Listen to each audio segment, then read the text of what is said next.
Last year, we asked our staff and Patreon supporters to submit their top 10 votes for the first ever Nintendo World Report Hall of Fame. The rules for the selection process were simple. Titles submitted were must-play masterpieces on Nintendo platforms. These games also had to be at least 5 years old. The initial list of submissions included 77 different titles. We then asked the voting board to pick out their favorite 15 games from this giant list and came up with the top 15 games selected by everyone. The final list was then taken to one last vote. If these games received over at least 50% approval rating from members of the voting board, they will go down in history as some of the greatest pieces of software ever to hit a Nintendo platform. Well, ladies and gentlemen, the results are in. I present to you the NWR Hall of Fame.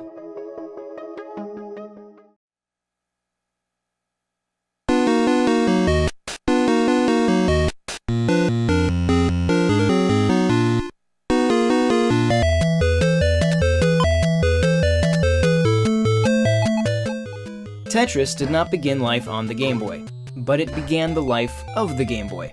Created in 1984 by Alexei Pajitnov, Tetris could be found on a variety of early home computers. It proved quite popular among computer enthusiasts, but wouldn't hit the mainstream until it was licensed to Nintendo as a pack-in game with every one of their new handheld game systems, the Game Boy. Tetris and Game Boy were a perfect match, and an immediate hit with Nintendo's customer base, which at the time was just about everyone. Tetris was the perfect handheld game. On a technical level, it was simple. It didn't require any complex scrolling or fancy graphical tricks. It was easy to see on the Game Boy's unlit screen, which even for the time was quite rudimentary, because it featured nothing more than a plain white or light green background and black or dark green Tetris pieces. Thus, unlike many other Game Boy games, one didn't have to hold the screen up to the pure unfiltered vigor of the sun in order to make out the fine details. But beyond its technical appropriateness, Tetris housed a deep game design benefit that likely no one at the time fully understood. Obviously, Tetris doesn't have much of a plot, and this benefited its handheld release enormously.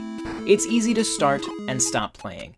You never have to get past a boss to get to a save point, or never have to write down a password.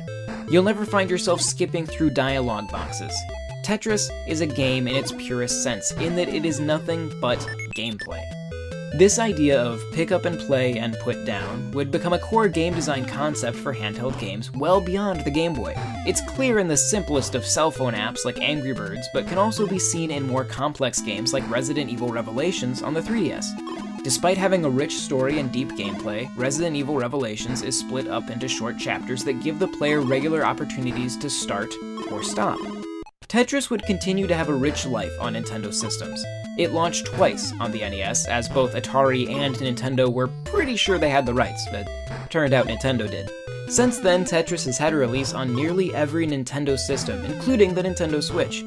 It of course can be found today on a variety of platforms, including consoles, handhelds, and cell phones, but the everlasting success of Tetris can all be traced back to its release on the Game Boy.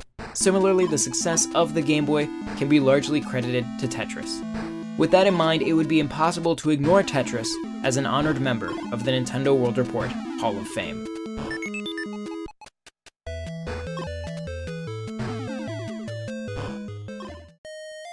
Thank you very much for watching. Don't forget to subscribe to NWR TV for more Nintendo coverage, and check out NintendoWorldReport.com. If you'd like to, you can also support us on Patreon at patreon.com/NWR.